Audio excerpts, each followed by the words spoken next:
নমস্কার, দেখছেন কলকাতা টিভি। আমি সুচন্দ্রিমা। শুরু করছি বাংলা বলছে। ভোটের মধ্যেই প্রায় 26,000 চাকরি বাতিল। এসএসসির রায়ের পর এই রায়কে বেআইনি বলে সুপ্রিম কোর্টে যাওয়ার হুঁশিয়ারি মমতা বন্দ্যোপাধ্যায়।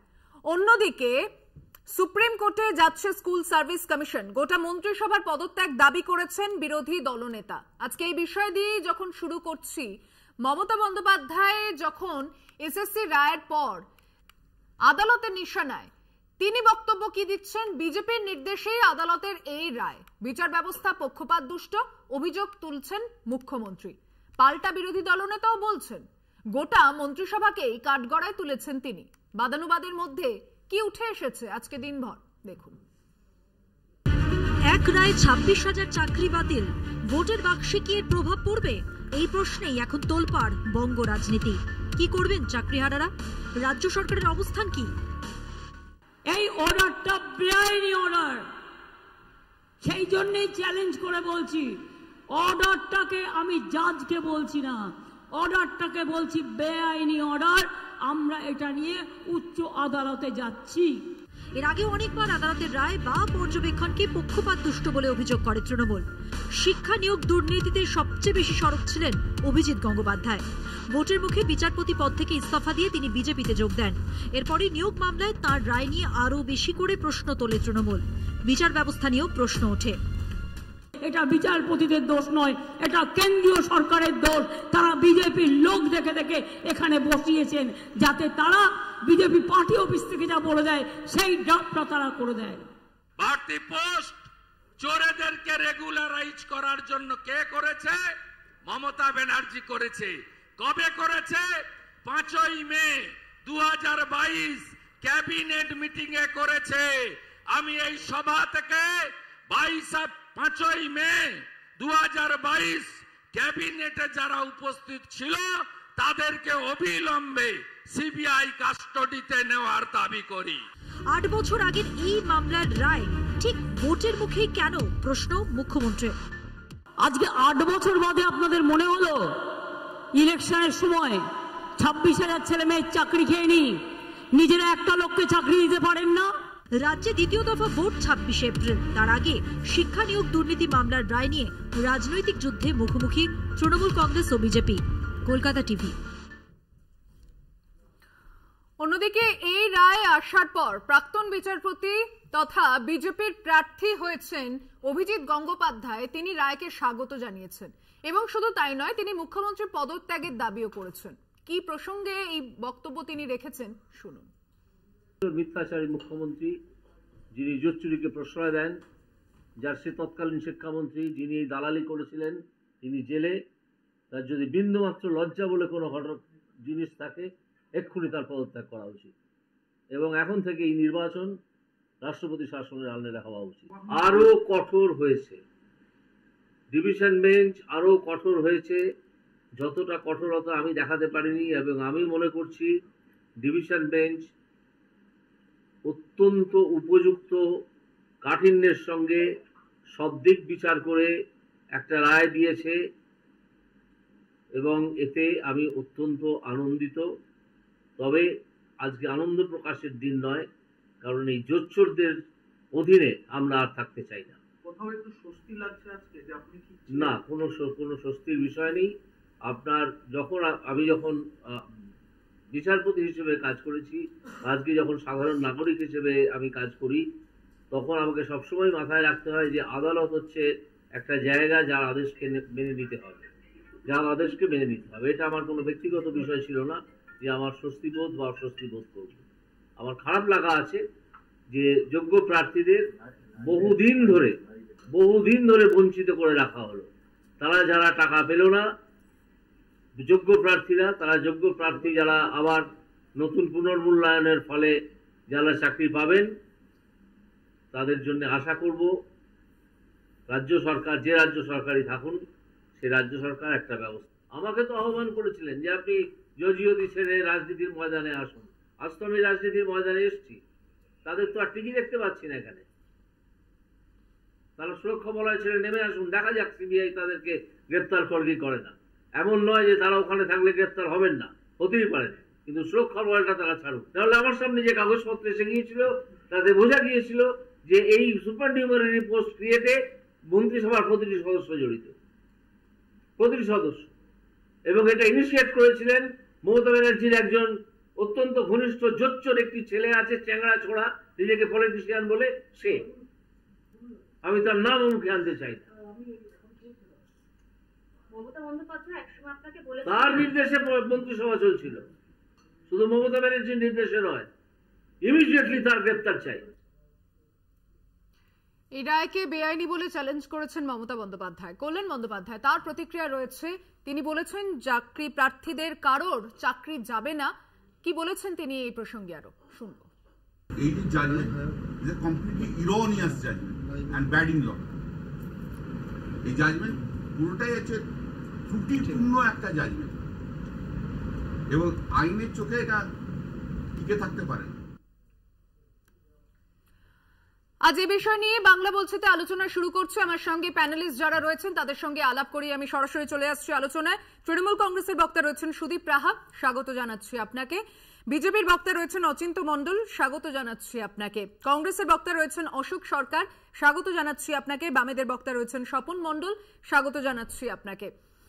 আমি তৃণমূল কংগ্রেসের বক্তব্য প্রথমেই শুনবো। সুদীপ, 2016 থেকে এত বছর ধরে যারা আশা করেছিল সেই প্রার্থীরা এবার সেই আলো দেখতে পাচ্ছে, আর প্রায় 26,000 সংখ্যাটা নেহাতি কম নয়, তারা এবার এই যে সুদসহ বেতন ফেরত দেওয়ার যে চিন্তা এবং সর্বোপরি চাকরি হারা হয়ে তাদের কান্না, সেটাও আমরা দেখছি। কিভাবে দেখছে রাজ্যের শাসক দল? দেখুন, আমি প্রথমেই বলবো যে 26,000 বাতিল হয়েছে, আউট অফ 24,000 তার মধ্যে 5,000 নিয়ে কমপ্লেন করেছিল সিবিআই। আমার প্রশ্নটা হচ্ছে যে তাহলে কেন ওই 5,000-এর জন্য বাকি 19,000 ছেলেমেয়ের চাকরি গেল? এটা আগে ক্লিয়ার করতে হবে। বেতন ফেরতের যে জিনিসটা সামনে রাখা হয়েছে, একে তো 2014 সালের পর থেকে মূল্যবৃদ্ধি আকাশ ছোঁয়া, আর বাংলার অবস্থা হচ্ছে কেন্দ্রের সরকার বাংলাকে যেভাবে বিভিন্ন দিক থেকে বঞ্চিত করেছে, ভাত দেওয়ার ক্ষমতা নেই, কিলমারার গোসাই, সেই কিলমারার গোসাইয়ের সরকারের অঙ্গুলি হেলনে আজকে যিনি বিচার ব্যবস্থা নিয়ে যার এতক্ষণ ধরে বাইটটা দেখলাম, তিনি তো বিচারপতি ছিলেন। আমরা 2 বছর ধরে বলে আসছি যে বিচার ব্যবস্থা কলুষিত হচ্ছে রাজনৈতিক অঙ্গুলি হেলনে, এবং বিজেপি সরাসরি সেই পর্দার আড়াল থেকে বিচার ব্যবস্থাকে কোথাও চালানোর চেষ্টা করছে। আমরা নির্বাচনের আগে অভিজিৎ গাঙ্গুলিকে দেখলাম, তিনি বিচারপতির আসনটা ছেড়ে দিয়ে সরাসরি নরেন্দ্র মোদীর পায়ে গিয়ে পড়লেন। প্রমাণ হয় যে তৃণমূল কংগ্রেস 2 বছর আগে যে কথা বলেছিল সে কথা আজকে 2 বছর পরে সত্যি প্রমাণিত হয়েছে। 1 নম্বর, আজকে যে 26,000 পরিবার তারা প্রায় ভেসে গেল, 26,000 চাকরি মানে 1.5 লক্ষ পরিবার, সেই 1.5 লক্ষ পরিবারে একে তো আয় নেই, একটা দুটো তিনটে ছেলে মেয়ে তারা যদি হতাশাগ্রস্ত হয়ে আত্মহত্যা করে, এর দায় কি মহামান্য বিচারপতিরা নেবেন? আমরা সমাধান সূত্র খোঁজার জন্য আদালতকে ইন্টারভেন করতে বলেছিলাম। আমরা কখনোই চাইনি যে কারোর চাকরি চলে যাক।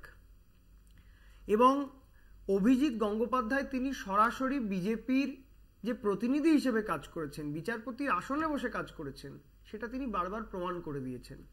এবং এই জায়গা থেকে আমি অত্যন্ত স্পষ্টভাবে বলবো, এর আগেও অভিজিৎ গঙ্গোপাধ্যায়ের এরকম অনেক হঠকারী রায় সেটা উনি দিয়েছেন, কিন্তু তার পরবর্তীতে আমরা দেখেছি সুপ্রিম কোর্ট সেটাকে স্যাটিসফাইড করে দিয়েছে। 26,000 আমরা তাদেরকে নিশ্চিত করছি 5 মিনিট লাগবে সুপ্রিম কোর্টে, সুপ্রিম কোর্ট এটাতেও স্টে অর্ডার দেবে। এর আগেও অভিজিৎ গাঙ্গুলির রায়ের উপরে স্টে অর্ডার হয়েছে, এটাতেও স্টে অর্ডার হবে। আমি সেই 26,000 পরিবার, 26,000 ছেলে মেয়ে এবং সেই পরিবারগুলোর কাছে আমরা দলের পক্ষ থেকে বলছি, আপনারা নিশ্চিন্ত থাকুন, মমতা বন্দ্যোপাধ্যায় আছেন, আমরা শেষ পর্যন্ত এটার জন্য লড়াই করব। বেশ, আমি অশোকদার কাছে আসছি। এর আগেও অনেকবার আদালতের রায় বা পর্যবেক্ষণকে পক্ষপাতদুষ্ট বলেছে, অভিযোগ করেছে তৃণমূল কংগ্রেস। এই রায়কেও মমতা বন্দ্যোপাধ্যায় বলেছেন বেআইনি। কংগ্রেস কিভাবে দেখছে? না, আমি প্রথম কথা বলছি যে হাইকোর্টের উপর শ্রদ্ধা রেখে বলছি যে যে জিনিসটা অভিজিৎ বাবু করে গেছেন তারপরে আর শ্রদ্ধা টদ্ধা নেই। হাইকোর্টটা এখন কলঙ্কময় হয়ে গেছে। আমি জানি না ওই বসাক মানে জাস্টিস বসাক উনি আবার হয়তো বিধানসভার আগে ইটার করে মুখ্যমন্ত্রীর পদপ্রার্থী হতে পারেন, সেটা নিয়ে কোনো আমার মানে এখন থেকে ভাবনা চিন্তা জাগছে আর কি। এটা হতে পারে না। সেটা আপনারাও দাবি করবেন না তো? তখন কি দাবি করব? অধীরবাবু তো অভিজিৎ গঙ্গোপাধ্যায়কে নিয়ে বলেছিলেন। উনি বলেছেন, বললে তার উনি আসেননি। উনি যেখানে মধু পেয়েছেন, মধু খেয়েছেন, না না মধু পেয়েছেন, মধু খেয়েছেন, তো আগে থেকেই হচ্ছে। এ তো অভিজিৎ বাবু তো জজ থাকাকালীনই বিজেপির সঙ্গে যোগাযোগ করে তাদের সঙ্গে লাইন করে সব জিনিসটা সাজানো গোছানো রাখতো। এই 26,000 ছেলের জন্য যদি কেউ মৃত্যু হয় বা কারুর কোনো দুর্ঘটনা হয়, দায় কিন্তু ওই বসাক মানে জাস্টিস বসাকে নিতে হবে। এটা একদম মানে আমি নিজের থেকে বলতে পারছি এটা নির্লজ্জতার প্রকাশ। কারণ এর মধ্যে তথ্য যাচাই না করে, প্রত্যেকটা তথ্য বিচার না করে এটা করেছে, এটা আমি মানতে পারছি না। একটা ছেলের চাকরি দিতে পারবো না, চাকরি খেতে পারবো, এটা হতে পারে না। আমি পরের দুই বক্তার কাছে আসবো, তবে একটা ছোট্ট বিরতির সময় হয়েছে। ফিরছি এক্ষুনি বাংলা বলছেতে, সঙ্গে থাকবেন। ছবিগুলো পাঠিয়ে দেন আমায়। ফিরে এলাম বিরতির পর, দেখছেন বাংলা বলছে, আমি সুচন্দ্রিমা রয়েছি আপনার সঙ্গে। আমি স্বপন বাবুর কাছে আসছি। এই রায় আপনাদের কি খুশি হওয়ার দিন, নাকি আজকে আপনারা সেই মানুষগুলোকে নিয়ে ভাবছেন যাদের চাকরি গেল? দেখুন, খুশি হওয়া বা দুঃখিত হওয়ার প্রশ্ন এখানে নেই। প্রশ্নটা হচ্ছে যে আইনের প্রশ্ন আছে। যে প্রথমে আমরা বলে রাখি, এটা আমাদের অবস্থান, সেটা হচ্ছে যে একটাও যোগ্য প্রার্থী যারা যোগ্যতা দিয়ে বা যোগ্যতা দেখিয়ে চাকরিতে ঢুকেছেন তাদের চাকরি যাক, সেটা আমরা চাই না। এটা আমাদের পরিষ্কার অবস্থান। যারা যোগ্য ব্যক্তি তাদের পাশে আমরা আছি, তাদের পাশে আমরা অতীতেও ছিলাম এবং ভবিষ্যতেও থাকবো। প্রশ্নটা হচ্ছে যে কেউ কেউ বলছিলেন এখানে যে 26,000-এর চাকরি চলে যাচ্ছে। অ্যাকচুয়ালি চাকরি যাওয়ার কথা কিন্তু 5,000 সামথিং। কারণ সিবিআই তদন্ত করে যে ওএমআর চেকিং করে যে বাগ কমিটি রিপোর্টটা জমা পড়েছিল কলকাতা হাইকোর্টে, তাতে দেখা গিয়েছিল যে 9-10-এ 8.50% হচ্ছে দুর্নীতি হয়েছে, 11-12-এ 14.47 দুর্নীতি হয়েছে, গ্রুপ সি বা স্কুলের যে ক্লার্ক নিয়োগ সেখানে 38.43% দুর্নীতি হয়েছে, আর গ্রুপ ডির ক্ষেত্রে 44%, মানে অর্ধেকের কাছাকাছি দুর্নীতি হয়েছে। এই সব মিলিয়ে সংখ্যাটা ছিল 5,000-এর ওপরে আর কি। তো চাকরি আমরা আজকে ভেবেছিলাম যে চাকরিটা এদেরই যাবে আর বাকিদের থেকে যাবে, কিন্তু আদালত তো সবসময়, আমি বিচারপতিদের উপরে মন্তব্য করতে চাই না, এই কারণে আমি আদালতকে রাজনীতির আঙ্গিনায় টেকে নিয়ে আসতে চাই না, কিন্তু তারা হয়তো ডকুমেন্টস ঠিকমতো পায়নি বলে, বা এটাও হতে পারে যে এসএসসি এই সরকারের যারা প্রতিনিধি, স্কুল সার্ভিস কমিশন, মধ্যশিক্ষা পর্ষদ, তারা সঠিক তথ্য আদালতের কাছে হাজির করেনি বলে, এই ইস্যুটাকে জিয়ে রাখতে চাইছে বলে তারা হয়তো না দেওয়ার কারণে হয়তো আজকে বিচারপতিদের এই রায় দিতে বাধ্য হয়েছে। কিন্তু আমরা বারবার করে বলছি যে যারা যোগ্যতা দেখিয়ে চাকরি পেয়েছেন তাদের আশঙ্কা করার কোনো কারণ নেই, তাদের ভয় পাওয়ার কোনো কারণ নেই। আবার যে নতুন রিক্রুটমেন্ট প্রসেস যেটা বলেছে কোর্ট থেকে যে নির্দেশ দিয়েছে, আমার এখানে পরিষ্কার করে বক্তব্য, সরকারের সুপ্রিম কোর্টে না গিয়ে এই রায়টা মেনে নিয়ে ওই ওএমআর স্ক্যান করার কথা বলেছে, ইন্টারভিউতে কত নাম্বার পেয়েছে, তার এডুকেশনাল কোয়ালিফিকেশনে কত নাম্বার আছে, সেটা অনুযায়ী নতুন করে প্যানেলটাকে রিকাস্ট করতে বলেছে। সেটা কিন্তু সরকারে মেনে নিলে মুখটা রক্ষা হয়ে যেত। সিবিআই তদন্ত করে যে দুর্নীতিগ্রস্ত। বক্তব্যের পর একবার আইনজীবী বিকাশ রঞ্জন ভট্টাচার্য তাঁর প্রতিক্রিয়াটা একবার দর্শকদের শোনাবো। আজকে এই রায়ের পর তিনি কি বলেছেন। কলকাতা হাইকোর্টের এই রায় অত্যন্ত গুরুত্বপূর্ণ, একটি ঐতিহাসিক রায়। সাংবিধানিক আদালত যদি তাদের সাংবিধানিক ক্ষমতা প্রয়োগ করে, তবে কিভাবে সংবিধানের যে ইকুয়ালিটির রাইটকে রক্ষা করতে হয়, পরিচ্ছন্ন প্রশাসনকে কিভাবে ঘুম থেকে ভাঙাতে হয় এবং দুর্নীতিবাজ প্রশাসকদের মুখোশ করে দিতে হয়, তার উদাহরণ হচ্ছে আজকের এই রায়। বহু মানুষ তারা ক্ষতিগ্রস্ত হলেন, তাদের বোঝা উচিত যে দুর্নীতিগ্রস্ত রাজনৈতিক দলকে ক্ষমতায় আনলে কি পরিণতি হতে পারে। আগামী দিনে আরো যে সমস্ত মামলা আছে সেখানে আরো মারাত্মক কেলেঙ্কারি প্রকাশিত হওয়ার সম্ভাবনা আছে। এই জায়গায় একটা লাইন আমি অ্যাড করে দিচ্ছি, আমি আসবো, পরে আসবেন। আমি অচিন্তর কাছে আসছি। বিকাশবাবু একটি আশঙ্কার কথা দিয়ে শেষ করলেন তার বক্তব্য, আর শুভেন্দু অধিকারী যিনি বোমা হুঁশিয়ারি দেওয়ার পরে এই শিক্ষা নিয়োগ দুর্নীতি মামলায় যে রায়টা এলো, কোথাও কি এটার সঙ্গে আপনাদের দিকে আঙুল ওঠাটা স্বাভাবিক নয়?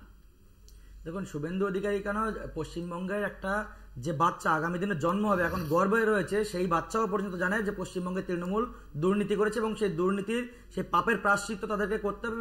এবং এই যে বিরাট যে প্যানেলে যে নিয়োগ হয়েছে সেটা বাতিল হবে সেটা সবাই জানতো, সেটা শুভেন্দু অধিকারী কেন, একটা আপামর জনসাধারণ যারা চায়ের টেবিলে আড্ডা দেয় তারা পর্যন্ত এইগুলো নিয়ে আলাপ আলোচনা করছে। মানে তার যোগ্যতা শুভেন্দু অধিকারীর যোগ্যতাকে আপনি এক বলছেন? না, শুভেন্দু অধিকারী একজন সাধারণ মানুষ হিসেবে বলতে পারেন উনি পশ্চিমবঙ্গের বাসিন্দা নয়। চায়ের টেবিলে এগুলো নিয়ে আলোচনা হচ্ছে যে সবার চাকরি বাতিল হবে, শুভেন্দু অধিকারী বলেছেন, তো উনি অন্যায় কি করলেন? বিষয় হচ্ছে হাকিম বদলায় কিন্তু হুকুম বদলায় না। এই কথাটা কেন বললাম? কারণ অভিজিৎ গঙ্গোপাধ্যায় যে রায়গুলো দিয়েছিলেন সেটা উনিও হয়তো অনেকটা মানবিক দৃষ্টিতে একটু কম কঠোরতা দেখিয়েছিলেন। আজকের যে রায় আমরা দেখলাম সেটা যে চরম বাস্তবতা মুখ্যমন্ত্রী মমতা বন্দ্যোপাধ্যায়কে মেনে নিতে হবে। এবং উনি চোরেদের রানী, এই চোরেদের রানী আমরা জানি হরিয়ানায় যে মুখ্যমন্ত্রী এই শিক্ষা নিয়োগ দুর্নীতির কারণে তাকে জেল কাটতে হয়েছিল। আজকে বলে গেলাম আগামী দিনে মুখ্যমন্ত্রীকে তিহার জেলে ভাত খেতে হবে, এমনকি ফাঁসির মঞ্চ চড়তে হতে পারে, তার জন্য মুখ্যমন্ত্রীকে রেডি থাকতে হবে। কারণ এই সমস্ত দুর্নীতির রানী হচ্ছে মুখ্যমন্ত্রী মমতা বন্দ্যোপাধ্যায়, ওই কালীঘাটের টালির চালা পিসি ভাইপো কোম্পানি। আর আজকের একটা কথা আছে যে বিচারের বাণী কাঁদে নীরবে নিভৃতে।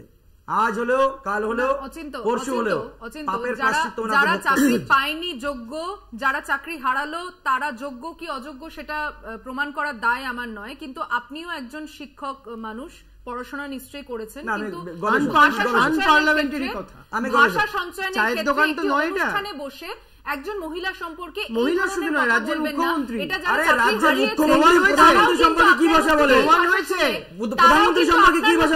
এই ভাষা শুনে নিশ্চয়ই টেলিভিশনের ওপারে চ্যানেলটি নয় ঘুরিয়ে দেবে, নয় আপনার সম্পর্কে খারাপ বলবে।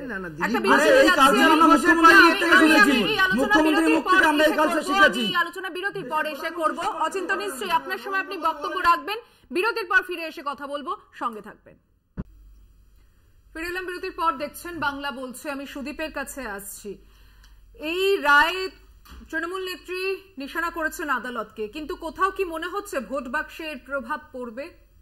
ডেফিনেটলি প্রভাব পড়বে। দেখুন, রাজনৈতিক মঞ্চ থেকে যখন বিরোধী দলনেতা দুদিন আগে বলেন যে খুব তাড়াতাড়ি বাংলায় একটা বোমা পড়বে, তা আমাদের একটা সাধারণ মানুষের জনমানসে একটা প্রশ্ন তৈরি হয় যে আজকে সকালবেলা উঠে সত্যি যখন আমরা একটা খবর দেখলাম, সকাল থেকে সমস্ত মিডিয়ায় আজকে এটাই চলছে, প্রাইম টাইম এটাই আলোচনার বিষয় সব জায়গায়। এতগুলো পরিবার তারা যে সংশয়ের মধ্যে পড়লো, আর রাজ্যের বিরোধী দলনেতা বিকাশ রঞ্জন ভট্টাচার্যের কথা শুনছিলাম, মনে হচ্ছে তো মানে খুশি হাসি ঝরে পড়ছে চারিদিক থেকে। এই যে চাকরি দুর্নীতি বলুন, যেটা বলুন, আজকে সমস্ত মামলাগুলোকে বিকাশ রঞ্জন ভট্টাচার্য তিনি আজকে যারা রাস্তায় বসে আছে তারা কি জাস্টিস পেয়েছে? তাদের জাস্টিসটা কবে হবে? নাকি বিকাশ রঞ্জন ভট্টাচার্য তিনি নিজে টাকা পয়সা ছাড়া সব মামলাগুলো লড়ছেন?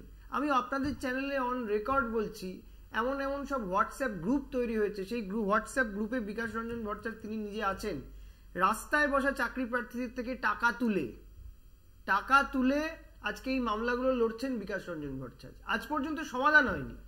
2014 সাল থেকে এসএসসি বন্ধ হয়েছে, যখনই প্যানেল প্রকাশ হয়েছে সেটা নিয়ে কোর্টে চ্যালেঞ্জ করা হয়েছে নেতৃত্বে কে? বিকাশ রঞ্জন ভট্টাচার্য। শুভেন্দু অধিকারী মঞ্চে দাঁড়িয়ে বলছেন দুদিন পরে বোমা পড়বে। তাহলে জজ সাহেব কি অর্ডারের কপিটা আগে শুভেন্দু অধিকারীর কাছ থেকে পাশ করিয়ে নিয়ে আসেন, তারপরে তাই জন্য আগে থেকে শুভেন্দু অধিকারী এগুলো জানতে পারেন? এটা কি হচ্ছে? ভারতবর্ষের দেশের গণতন্ত্রের তৃতীয় স্তম্ভ বিচার ব্যবস্থাকে যদি রাজনৈতিক দলগুলো প্রভাবিত করে, তাহলে আমি বলবো বিচার ব্যবস্থা কোথায় থাকে যখন আমরা কাগজ মুড়ে টাকা নিতে দেখি শুভেন্দু অধিকারীকে? বিচার ব্যবস্থা কোথায় থাকে অজিত পাওয়ারের সময়? বিচার ব্যবস্থা কোথায় থাকে অজয় মিশ্রার ছেলে যখন গাড়ি তুলে দেয় কৃষক আন্দোলনের উপর? বিচার ব্যবস্থার তখন কাঁদে না? আমি এই প্রশ্নটা সাধারণ মানুষকে ভেবে দেখার অনুরোধ করব, এবং তারা নিশ্চয়ই বুঝতে পারছেন যে রাজনৈতিক মদতপুষ্ট বিচারপতির আসনে থেকে কেউ আজকে ভোটকে প্রভাবিত করতে চায়। আমি অশোকদার কাছে আসছি। তাহলে কি এই চাকরিহারারা শেষ পর্যন্ত নির্বাচনের একটা ইস্যু হয়ে যাচ্ছে? ইস্যু তো হবেই, ইস্যু করার জন্যই তো ঘটনাটা ঘটানো হয়েছে। কোর্টের হয়তো মানে হতে পারে আর কি, হয়তো কিছু বিনিময়ে আর কি এরকম রায় বেরিয়েছে। আর আরেকটা কথা বলছি, এই বিকাশবাবুর নাম বললেন, বামপন্থীদের মধ্যে আমি সোমনাথ চ্যাটার্জি বা স্নেহাংশু আচার্য এদের মতো লয়ারকে দেখেছি। এরা কিন্তু কারুর মানে চোখের জল মুছাতো, চোখের জল না মুছিয়ে এরম করে কাউকে একটা রায় দেওয়া হতো, সেটা নিয়ে আনন্দিত হতো, এটা কিন্তু নয়। যাই হোক, হয়ে গেছে যখন তখন ঠিকই আছে, অ্যাপিল আছে, সুপ্রিম কোর্ট আছে, সবই আছে। তবে এই রায়টা মেনে নিতে পারছি না এই জন্যে যে এই 5 বছর 6 বছর ধরে চাকরি করছে, এদের পরিবাররা কি দোষ করলো? মানে সত্যিকারের যারা ওখানে চাকরি পাওয়ার যোগ্য তারা কি দোষ করলো? যারা টাকা পয়সা দেয়নি, তারা চাকরি পেয়েছে নিজস্ব ক্ষমতায়, তারা কি দোষ করলো? সেসব কিছু না দেখে একটা হরে ধরে রায় দিয়ে দিল। এ কি আলু পটলের একদম নাকি?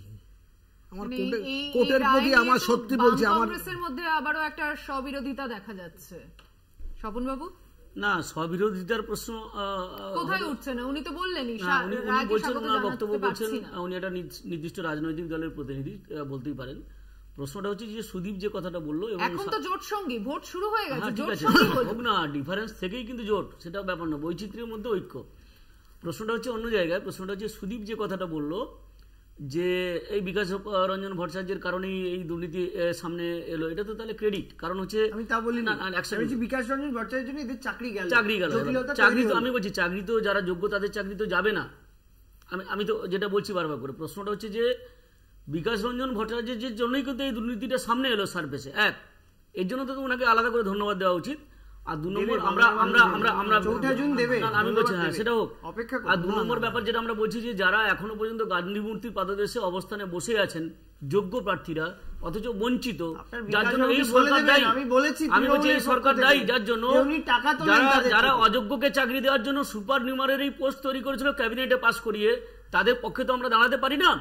আমরা দাঁড়াতে পারি কাদের পক্ষে? যারা যোগ্য প্রার্থীরা বসে আছে ওখানে কান্নায়। আরে সেটা এখানেও ছিল, এখানে যোগ্য প্রার্থী নেই, না না, এখানে কি যোগ্য প্রার্থী নেই? আমি তাদের পক্ষে বলেছি, আমি তাদের বিপক্ষে বলিনি। আর 2 নম্বর ব্যাপার হচ্ছে শুভেন্দু অধিকারী এখান থেকে কোনো ফায়দা তুলতে পারবে না। এই কারণে আমি বলছি, কারণ আপনি জানেন যে এই নিয়োগ প্রক্রিয়া যখন চলছিল, শুভেন্দু অধিকারী তখন তৃণমূলের নেতা ছিল, 5খানা মানে মন্ত্রী থেকে আরম্ভ করে আরো গুরুত্বপূর্ণ দায়িত্বে ছিল, 6টা জেলার অবজারভার ছিল হচ্ছে শুভেন্দু অধিকারী, আপনাদের মনে আছে? জঙ্গলমহলের 5টা জেলা আর হচ্ছে মুর্শিদাবাদ জেলা। আমি বলছি সেই জেলা থেকে কত টাকা তুলেছিল, সেই জেলা থেকে কত টাকা তুলেছিল? আপনি কি বলতে চাইছেন? এখন যে পরিস্থিতি, তাতে এই রাজনৈতিক ফায়দায় যদি খিটটা খায়, সেটা কে খাচ্ছে? বিকাশ বাবু না বিজেপি? না, বিজেপির যে এখন মুখ যিনি আছেন, তিনি তো এই দুর্নীতির অন্যতম কারিগর। বাকি যারা তৃণমূলে আছে তার মধ্যে বিজেপিতে গেছেন, তিনি বিজেপিতে গেছেন নিজের গা বাঁচানোর জন্য। যে চরম আর্থিক দুর্নীতির সঙ্গে বলুন শুভেন্দু অধিকারীকে এই মামলার পার্টি করতে। না, বিষয়টা হচ্ছে যে সেটা কোর্ট পার্টি করবে, সিবিআই করবে, সিবিআই তদন্ত করছে। তো সিবিআই করছে না কেন বলো? সিবিআই এতদিন পর্যন্ত সিবিআই তদন্ত করছে না কেন? সিবিআই কেন ডাকছে না? আমাকে প্রশ্ন করছে কেন? তুমি বিজেপিকে প্রশ্ন করো, আমাদের হাতে তো সিবিআই নেই। আপনারা বলছেন আরে বাবা, আমাদের হাতে তো সিবিআই নেই, আমাদের হাতে আমি আসছি আমাদের সঙ্গে চাকরিহারাদের যখন কথা বলছি। শিলিগুড়ি থেকে অনামিকা রায়কে আমরা আজকে পেয়েছি এই অনুষ্ঠানে। অনামিকা, স্বাগত জানাচ্ছি আপনাকে কলকাতা টিভিতে। আমি কথা বলবো আপনার সঙ্গে, একটা ছোট্ট বিরতি নিয়ে ফিরছি, আপনার সঙ্গে কথা বলবো, সঙ্গে থাকবেন বাংলা বলছেতে। ফিরে এলাম বিরতির পর, দেখছেন বাংলা বলছে। বিরতিতে যাওয়ার আগে যার কথা বলে গিয়েছিলাম, দীর্ঘ আইনি লড়াইয়ের পর চাকরি পেয়ে হাইকোর্টের রায় চাকরি হারালেন অনামিকা। এই রায়ের জন্য তৈরি ছিলেন না বলে জানিয়েছেন তিনি। তবে লিটিগেশন করে চাকরি পেয়েছিলেন অনামিকা ও প্রিয়াঙ্কা সাউ। তাও তাদের চাকরি গেলেও টাকা ফেরত দিতে হবে না অনামিকা রায়কে।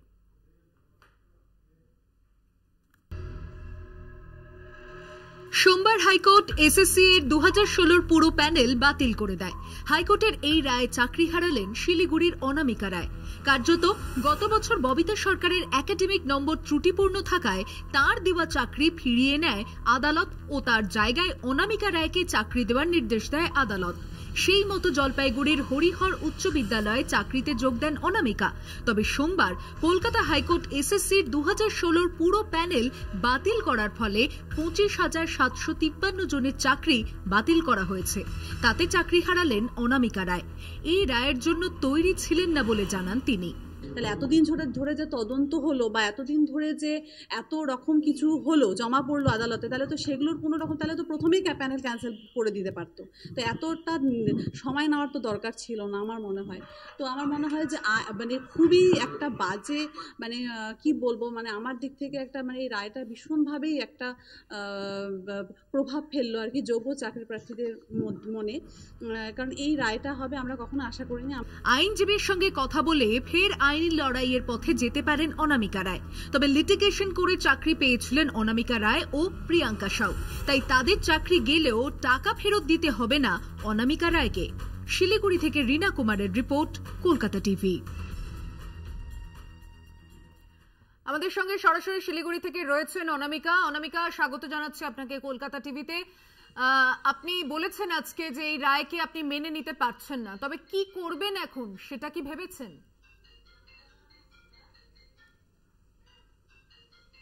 দেখুন, এই মুহূর্তে তো মানে যেহেতু এটা এককভাবে আমার কোনো রায় না, তো এই মুহূর্তে আমি একা তো আমি কোনো কিছু করছি না।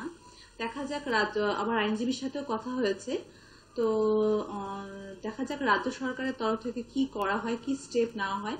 তারপর যদি প্রয়োজন হয় তাহলে আমি অবশ্যই আমার আইনজীবীর মারফত তিনি যা আমাকে নির্দেশ দেবেন আমি সেই মতো এগোবো। আশা কি করছেন? রাজ্য সরকারের দিকে কি তাকিয়ে রয়েছেন নাকি ভরসা আইনজীবীর ওপরই রাখছেন? দেখুন, এখন এতগুলো, যেহেতু আমার এককভাবে, আমি আগেও বললাম যে এককভাবে যেহেতু আমার এটা রায় না, এটা গোটা প্যানেলটাই যেহেতু ক্যান্সেল করা হয়েছে, এখন আমাদের রাজ্য সরকারের দিকে অবশ্যই আমাদের তাকিয়ে থাকতে হবে যে সরকার কি পদক্ষেপ নেয়, সেই দিকে অবশ্যই আমাদের সবাইকে তাকিয়ে থাকতে হবে, কারণ এককভাবে তো আমার এটা কোনো রায় নয়। অনামিকা, 2016 মানে 8 বছর আগের এই যে প্যানেল, তাকে বাতিল করা হয়েছে। রাজ্যে এই মুহূর্তে ভোট চলছে, গোটা দেশ জুড়ে ভোটের আবহ, তার মধ্যে প্রায় 26,000, যার মধ্যে আপনিও একজন, এই যে এত মানুষ চাকরি হারালেন আপনারা, এর পেছনে দায়ী হিসেবে আপনি কাকে দেখছেন?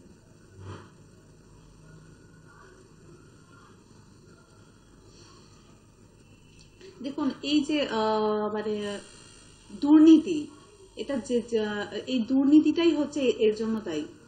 ঠিক আছে, যে এইভাবে যে দুর্নীতি হয়েছে, আজকে এই দুর্নীতির জন্য, মানে দুর্নীতির জন্যই কিন্তু আজকে যোগ্য প্রার্থীদেরকে তার ফল ভোগ করতে হচ্ছে।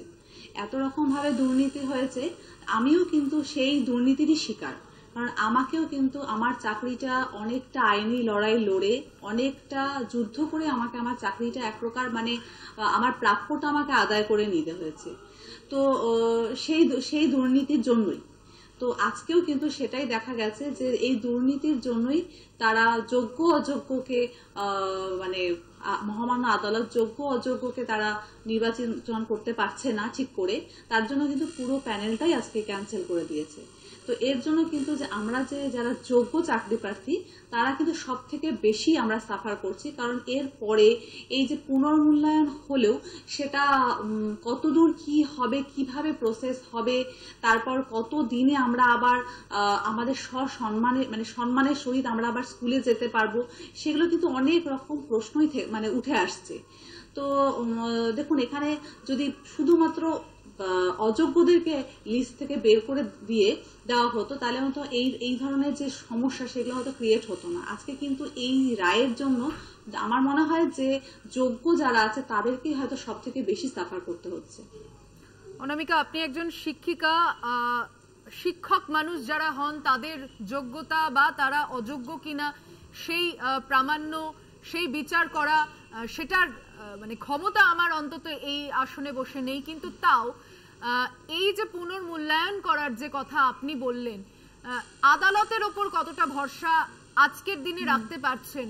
কারণ আমরা এই রায় শোনার পর খুব স্বাভাবিকভাবেই প্রাক্তন বিচারপতি অভিজিৎ গঙ্গোপাধ্যায়ের বক্তব্য নিয়েছি। তিনি বলেছেন যে তিনি আনন্দিত কিন্তু স্বস্তি নয়, যারা চাকরি হারিয়েছে তাদের কথাও তিনি উল্লেখ করেছেন তার প্রতিক্রিয়ার মধ্যে। আপনিও নিশ্চয়ই শুনেছেন দিনে তার বক্তব্য।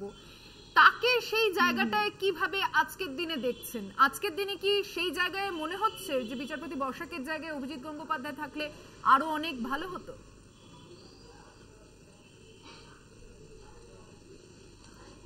না দেখুন, বিচার মানে আমি একটা জানি যে বিচার ব্যবস্থা কিন্তু সবসময় নিরপেক্ষ হয়। হ্যাঁ, তো বিচার ব্যবস্থার প্রতি কিন্তু আমার এতদিন যে আমি আগেও বলেছি যে বিচার ব্যবস্থার প্রতি আমার পূর্ণ আস্থা মানে আছে, বর্তমানেও আছে, ভবিষ্যতেও থাকবে।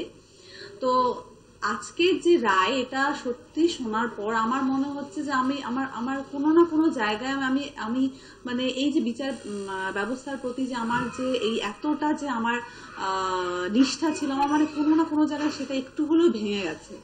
যে আজকে এই রায় দেওয়ার জন্য মানে আমাদের যে কতটা সমস্যা হলো, তো আমি এটা বলে বোঝাতে পারবো না। আজকে আমার যে স্কুলের যে হেডমাস্টার মশাই, তিনিও আমাকে কিছুক্ষণ আগে ফোন করেছিলেন এবং তিনিও জানতে চাইছেন যে আমার সাথে লয়ারের কি কথা হলো, কি বললো, তিনি আমাকে মানে রিসেন্ট কি জানালেন, আমি কি স্কুলে যেতে পারবো কি পারবো না। দেখুন, আমাকে এতগুলো প্রশ্নের কিন্তু সম্মুখীন হতে হচ্ছে। তো আমি কিন্তু এটা কখনোই আশা করিনি যে আজকে অযোগ্যদেরকে বের করতে না পারার জন্য মানে যোগ্যদেরকে যে এত প্রশ্নের উত্তর দিতে হবে, মানে এটা আমার কাছে সত্যি একটা বিশাল বড় মানে আরেকটা কি বলবো, মানে আরেকটা যুদ্ধের শুরু। মানে একটা যুদ্ধ শেষ করে চাকরি পেয়ে মনে হচ্ছে যে আরেকটা যুদ্ধে আমি নামলাম। হ্যাঁ, আর এত রকম প্রশ্নের উত্তর সত্যি দিতে দিতে মানে হতাশ আজকে। তাই ভাবছি যে এই বাংলায় এই শিক্ষিকা হিসাবে মানে ইয়ে হয়ে মানে এই বাংলার এই মানে বাংলায় জন্মে এই শিক্ষিকা হওয়ার স্বপ্ন নিয়ে মানে এত রকম যে সমস্যার সম্মুখীন হতে হবে, সত্যি এটা কখনো ভাবিনি। মানে ভীষণভাবে হতাশাগ্রস্ত আজকে আমি। তো আমার কোনো না কোনো জায়গায় মনে হচ্ছে যে বিচার ব্যবস্থা মানে প্রতি যে আমার আস্থা ছিল, এখনো আমার বিচার ব্যবস্থার প্রতি আস্থা আছে। তো আমার মনে হয় যে এই জায়গাটা যদি আরেকটু ভালো করে বিচার করা হতো, যদি যোগ্যদের কথাটা একটু ভালো করে ভাবা হতো যে তারা কেন সাফার করবে, তারা মানে তাদেরকে কেন এই একই ছাঁচের মধ্যে ফেলা হলো, যোগ্য আর অযোগ্য বলে তো তাহলে এখানে আর কোনো পার্থক্য থাকলো না।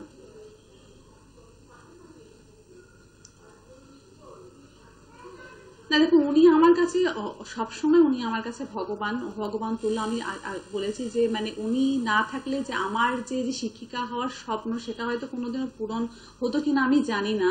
মানে উনি যত তাড়াতাড়ি আমার সমস্যাটা সমাধান করে আমাকে মানে শিক্ষিকা হওয়ার স্বপ্নটা পূরণ করেছেন, একমাত্র হয়তো উনি ছিলেন বলে এত তাড়াতাড়ি উনি এটা সম্ভব হয়েছে। তো ওনার প্রতি আমি চিরজীবন কৃতজ্ঞ থাকবো, স্যারের প্রতি। তো কি বলবো আর, মানে কিছু বলার নেই আমার এখানে। অনামিকা একটু হ্যাঁ আপনাকে আপনি থাকুন আমাদের সঙ্গে, একটা ছোট্ট বিরতির সময় হচ্ছে, ফিরছি আবারও বাংলা বলছেতে, সঙ্গে থাকবেন। ফিরে এলাম বিরতির পর, দেখছেন বাংলা বলছে। আমি আবারও চলে যাচ্ছি শিলিগুড়ি থেকে, আমাদের সঙ্গে রয়েছেন অনামিকা রায়। অনামিকা, বেশি সময় আর নেব না আপনার থেকে। একটা বিষয় আমি যেটা আপনার বক্তব্য থেকে বুঝতে পারলাম যে এই মুহূর্তে আপনার মানসিক অবস্থাটা, আপনি খুবই স্বাভাবিক চিন্তান্বিত হয়ে রয়েছেন, দুশ্চিন্তা করাটাই স্বাভাবিক, রাজ্য সরকারের দিকে আশা রাখছেন। কিন্তু কোথাও অনামিকা, আমাদের রাজ্যে যেভাবে ভোটের রাজনৈতিক পরিস্থিতি, যুযুধান সব পক্ষই একে অপরের সঙ্গে রাজনৈতিক লড়াইয়ের ইস্যু নিয়ে ব্যস্ত, সেখানে আপনারা যারা চাকরিহারা হলেন তারা কি কোথাও একটা ইস্যুতে পরিণত হয়েছেন, এটা বুঝতে পারছেন?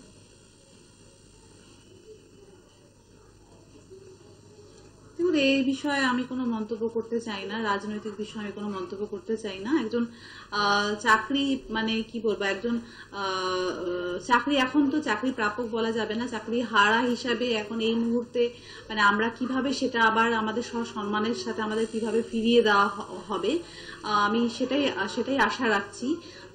সেটা যত দ্রুত সম্ভব সেটা আমাদেরকে সসম্মানের সাথে আমরা যাতে স্কুলে যেতে পারি সব রকম এই সমস্যা কাটিয়ে, তো আমি সেটাই আশা রাখছি। তো এই ব্যাপারে রাজনৈতিক কোনো ইস্যু আছে কিনা আমি সেই ব্যাপারে কোনো মন্তব্য করতে চাইছি না। আপনার আইনজীবীর সঙ্গে কথা হয়েছে, আপনি পরবর্তী পদক্ষেপ নিয়ে কিছু ভেবেছেন এই মুহূর্তে? আইনজীবীর সাথে আমার কথা হয়েছে, কিন্তু এই মুহূর্তেই যে মানে আমি আগেও বললাম যে যেহেতু একক সমস্যা নয়, তার জন্য এখনই যে আমাকে কিছু করতে হবে উনি আমাকে এরকম কিছু বলেননি। যদি প্রয়োজন হয় অবশ্যই আমি যাব, কারণ আগে আমি দেখি কি করে রাজ্য সরকারের তরফ থেকে কি করা হয়। যদি এরকম হয় যে এককভাবে লড়তে হবে, তাহলে আমি সেক্ষেত্রে আমি অবশ্যই আমি আবার আদালতের দ্বারস্থ হব। বেশ, অনেক ধন্যবাদ আপনার প্রতিক্রিয়া এবং আস্থা রাখছেন আপনি, বা আইনজীবীর সঙ্গে আপনার কি কথোপকথন, আপনি নিশ্চয়ই পরবর্তীতে কোনো সিদ্ধান্ত নেবেন, আমরাও জানতে পারবো এবং আপনার সঙ্গে আছি আমরা, বা ভরসাটুকু যে জায়গাটা সেখান থেকেই বলতে পারি। আপনি ভালো থাকবেন, পরিবারের সঙ্গে সুস্থ থাকুন। অনেক ধন্যবাদ অনামিকা আমাদের সঙ্গে কথা বলার জন্য। অনামিকা রায় আমাদের সঙ্গে শিলিগুড়ি থেকে সরাসরি যুক্ত হয়েছিলেন। আমি এবার আসছি অচিন্তর কাছে। অচিন্তর বক্তব্য শোনাটা খুবই জরুরি এবং অনেকক্ষণ ধরে আমি অচিন্তর কাছে যাইও নি। আপনি শুনলেন বক্তব্য, শুধু নয় আমার তার সঙ্গে একটা প্রশ্ন রয়েছে। উনি কিন্তু রাজনীতির আঙিনায় নিজেকে দেখতে চাইছেন না, বা তার বক্তব্য অনুযায়ী এই বিষয় ভাবছেন না। তাহলে রাজনৈতিক দল হিসেবে আপনাদের এত কেন ভাবাচ্ছে? দেখুন, আমরা রাজ্যের প্রধান এবং একমাত্র বিরোধী দল হিসেবে পশ্চিমবঙ্গের সাধারণ মানুষের প্রতি আমরা দায়বদ্ধ এবং মানুষ আমাদেরকে বিশ্বাস করে।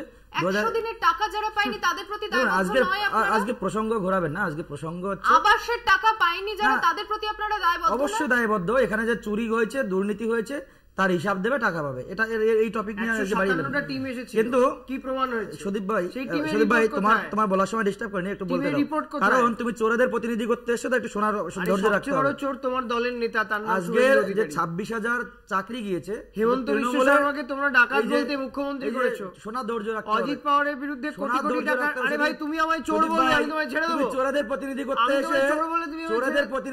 এসে বলার মেহুল চোকসি বিজয় বলেছো, বাইপাস করেছো তোমরা। আজকে 26,000 চাকরি গিয়েছে, কিন্তু তৃণমূল নেতারা অন্তত 2,60,000 মানুষের কাছে টাকা নিয়েছে চাকরি প্রার্থীদের কাছ থেকে, আনুমানিক। কারণ এরা একটা চাকরি, একটা পদের নামে অন্তত 50-100 জনের কাছে টাকা তুলেছে। আর আজকে যারা বলছিল আজকে তৃণমূলের প্রতিনিধি বা কংগ্রেসের প্রতিনিধি, যিনি হয়তো তৃণমূলের বি টিম হয়ে এখানে প্রতিনিধিত্ব করছেন, কিন্তু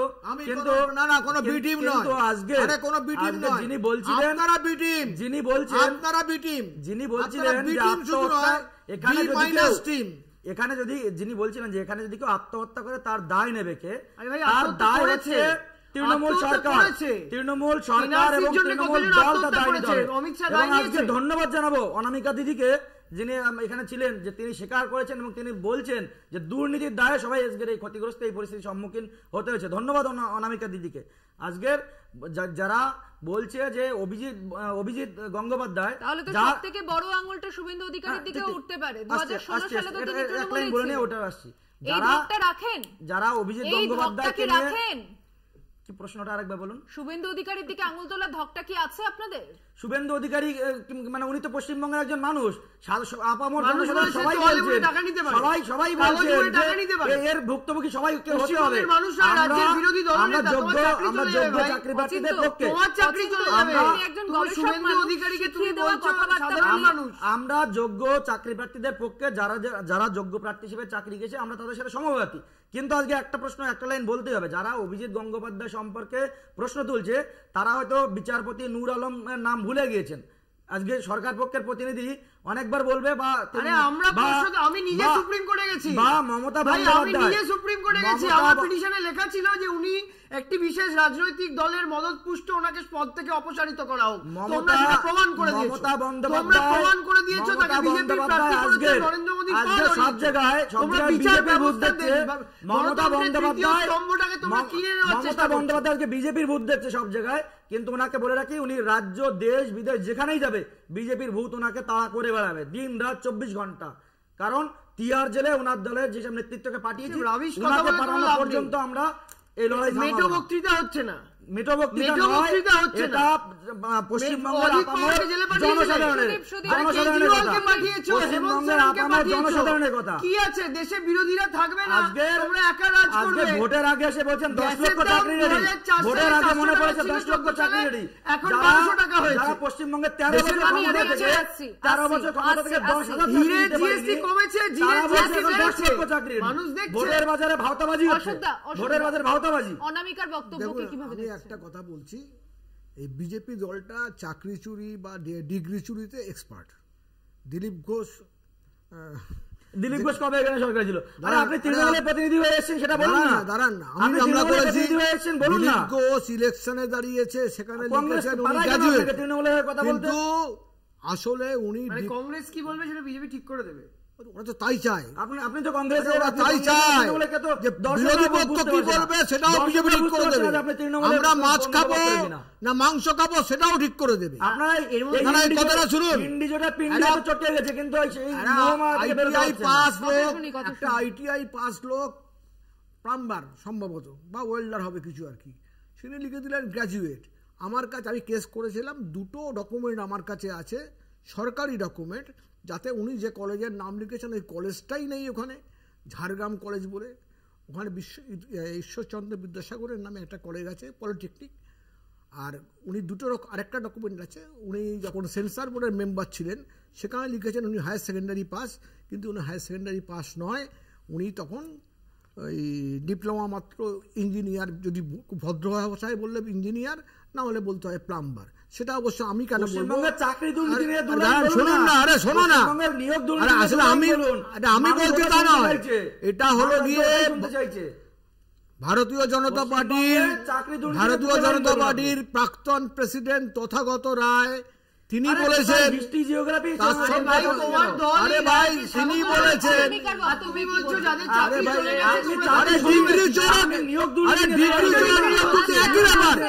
চোর তো যে ডিগ্রি চুরি করার চোর নয়, নিয়োগ দুর্নীতি নিয়ে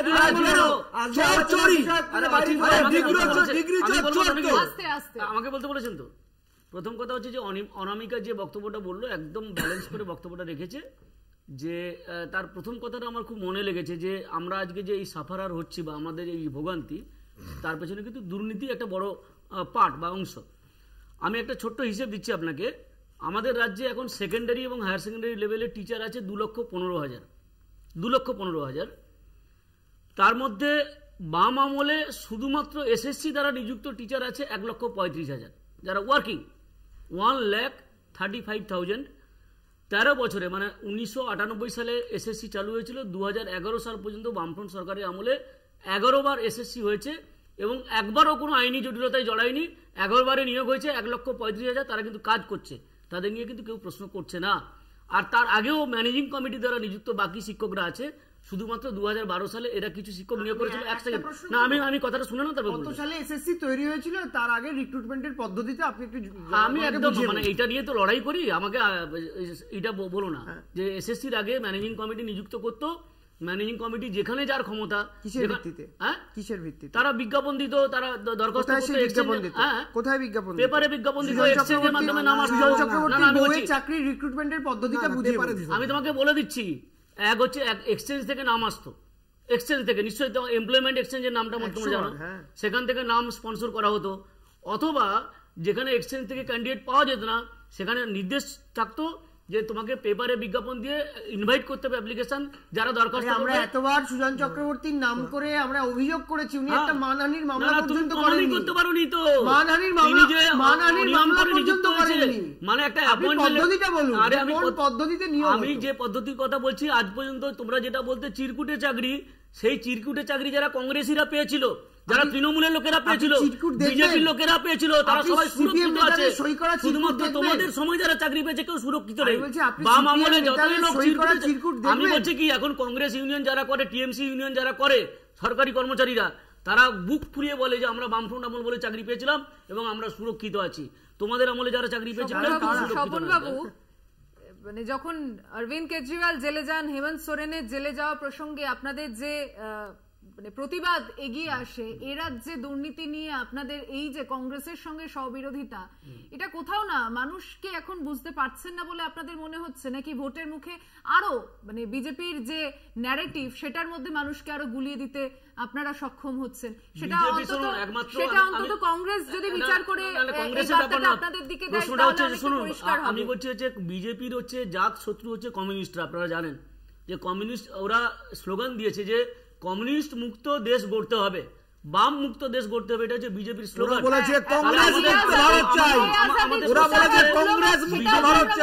বিজেপির বিপক্ষে লড়াইয়ে আমরা হচ্ছে আপনি নিশ্চয়ই মনে রেখেছেন। হ্যাঁ নিশ্চয়ই, আমি তার ব্যাখ্যা যদি অন্যদিন কোনোদিন হয় আমি দিয়ে দেবো। আমি বলছি যে বিজেপির বিরুদ্ধে লড়াইয়ে, আরএসএস এর বিরুদ্ধে লড়াইয়ে আমরা কিন্তু আনকম্প্রোমাইজিং, এটা পরিষ্কার করে বলে দেওয়া দরকার।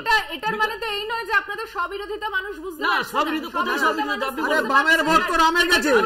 হেমন্ত বিশ্ব শর্মা আসবো একটা ছোট বিরতির সময় হয়েছে, ফিরছি এখনই বাংলা বলছে, সঙ্গে থাকবেন। ফিরে এলাম বিরতির পর, দেখছেন বাংলা বলছে। বিরতিতে যাওয়ার আগে আমরা বক্তব্য শুনেছি প্রত্যেক পক্ষেরই এবং একদম শেষের দিকে চলে এসেছি। ভোট চলছে, সেই আবহের মধ্যে আদালতের এই রায় খুব স্বাভাবিকভাবেই পশ্চিমবঙ্গের রাজ্য রাজনীতি যে ইস্যু নিয়ে এতদিন তোলপাড় হয়ে এসেছে, শাসক দলের দিকে আঙুল তোলার সুযোগ পেয়েছে বিরোধীরা, সেই ইস্যুতে এত বড় একটা রায় যাকে আইনজীবী বিকাশ রঞ্জন ভট্টাচার্য ঐতিহাসিক বলে আখ্যা দিয়েছেন এবং প্রাক্তন বিচারপতি অভিজিৎ গঙ্গোপাধ্যায় স্বাগত জানিয়েছেন। মমতা বন্দ্যোপাধ্যায় বলেছেন এই রায় বেআইনি, তিনি পাল্টা চ্যালেঞ্জ করে সুপ্রিম কোর্টে যাওয়ার কথা বলেছে। এসএসসি কমিশনও আদালতে যাচ্ছে, দ্বারস্থ হচ্ছে, তারা জানিয়েছে। সেই আবহের মধ্যে এই আলোচনাতে আমরা চাকরি হারা একজন, তার সঙ্গেও কথা বললাম এবং অবশ্যই ভাবে তিনি আশা রেখেছেন আগামীর দিকে, সেই বিষয়টাও জানলাম। আমি প্রত্যেকের কাছে সংক্ষিপ্তভাবে এর কনক্লুশনে আসতে চাইব। শুরু করছি সুদীপকে দিয়ে। পরবর্তী পদক্ষেপ এবং বঙ্গ রাজনীতিতে এর প্রভাবে তৃণমূলের কি ফায়দা? দেখুন, এখানে ফায়দার প্রশ্ন নেই। আমি প্রথমেই যে কথা দিয়ে শুরু করেছিলাম যে এটা থেকে আজকে এটা সাময়িকভাবে এটা নিয়ে একটা হৈ হৈ হচ্ছে ঠিকই, কিন্তু এর আগেও 32,000 শিক্ষকের চাকরি, যেটা অভিজিৎ গাঙ্গুলির নির্দেশ অনুযায়ী প্রায় বাতিল হয়ে গেছিল, সেটা পরে সুপ্রিম কোর্ট স্যাটাসাইড করে দেয়, করে সেটা স্টে অর্ডার দিয়ে দিয়েছে সুপ্রিম কোর্ট। এক্ষেত্রেও একই জিনিস হবে। সুতরাং এক্ষুনি এটা নিয়ে আস্থা হারিয়ে ফেলেছি, সব চলে গেছে, ভেসে গেছে, এরকম ভাবার কিছু নেই। রাজ্য সরকার, রাজ্যের মুখ্যমন্ত্রী মমতা বন্দ্যোপাধ্যায় তিনি নিজে বলেছেন তিনি এটার পাশে আছেন, তিনি চান না কারোর চাকরি যাক, 1 নম্বর কথা।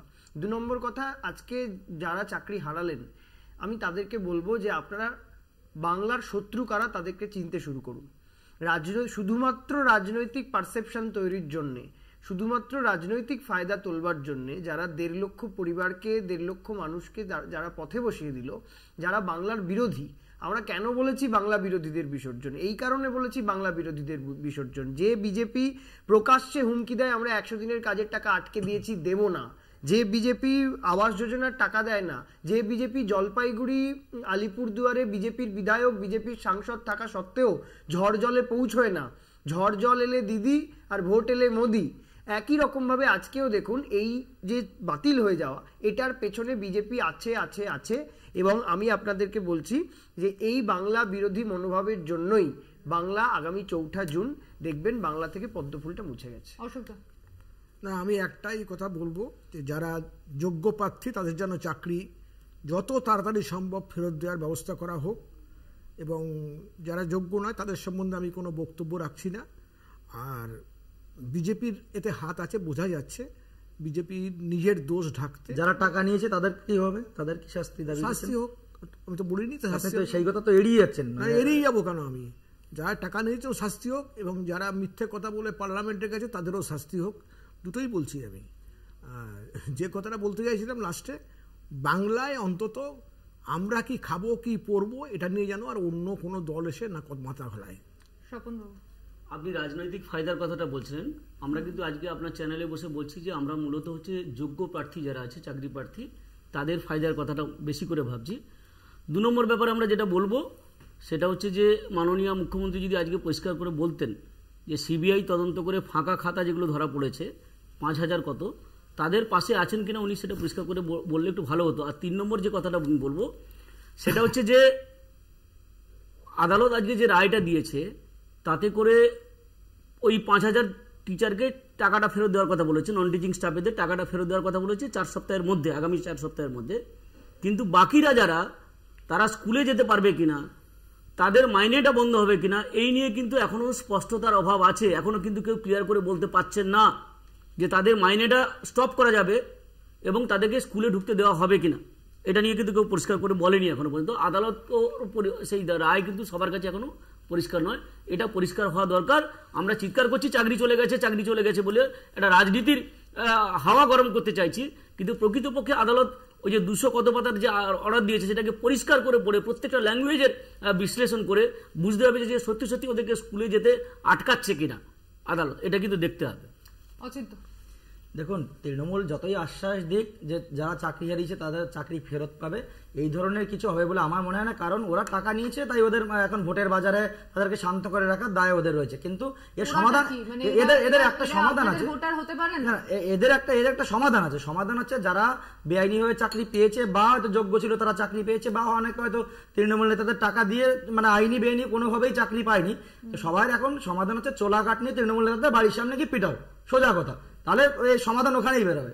আর নইলে তৃণমূল পার্টি অফিসে গিয়ে ধর্ণা দাও, টিভিতে বসে ইনস্টিগেট করছে, স্টুডিও থেকে বেরিয়ে যদি ও মার খায় তাহলে কলকাতা টিভি নেবে না, পাবলিক খেলাবে আপনাদেরকে, সোজা কথা। যাই হোক, আজকের সমাধান এটাই, আপনারা বিশ্বাস রাখুন। মানে তুমি যেটা বলছো অচিন্ত, আমি একটা প্রশ্ন করি, তুমি বলছো যে যোগ্যরা যারা চাকরি হারা হচ্ছে তাদের এটা পরিষ্কার করো। আমি বলছি যারা যোগ্য, আমি বলছি এখানে রাজনীতির প্রশ্ন আসছে না। আমি বলছি যে বহু প্রত্যেকটা মানে এই তৃণমূল করে, কংগ্রেস করে, সিপিআই সিপিএম করে, এরকম বহু পরিবারের ছেলেরা কিন্তু যোগ্যতার সঙ্গে চাকরি পেয়েছে। তাদের পক্ষে আছো কিনা বলো, তাদের পক্ষে আছো তো, তাদের পক্ষে আছো তো, তাদের পক্ষে থাকলে শুভেন্দু অধিকারীকে বলতে বলো। না, তাদের পক্ষে থাকলে শুভেন্দু অধিকারীকে বলতে বলো। পরবর্তী সময় কিন্তু আজকে যারা সত্যি এই রায় আসার পর ভেঙে পড়েছেন, তাদের মধ্যে একজন অনামিকা, যার সঙ্গে আমরা কথা বলছি, অন্তত তার সিরিয়াসনেস বা তার এই বিষয়ের প্রতি যে আস্থা, সেখান থেকে কিন্তু আমাদের এটাই যে সময়ের দিকে তাকিয়ে থাকতে হবে। আপাতত ধন্যবাদ জানাচ্ছি আপনাদের চারজনকে আজকে অনুষ্ঠানে আসার জন্য। ধন্যবাদ এতক্ষণ যারা আমাদের সঙ্গে টেলিভিশনের ওপরে ছিলেন। বাংলা বলছে এখানেই শেষ করছি। দেখছেন কলকাতা টিভি, রাত দিন 7।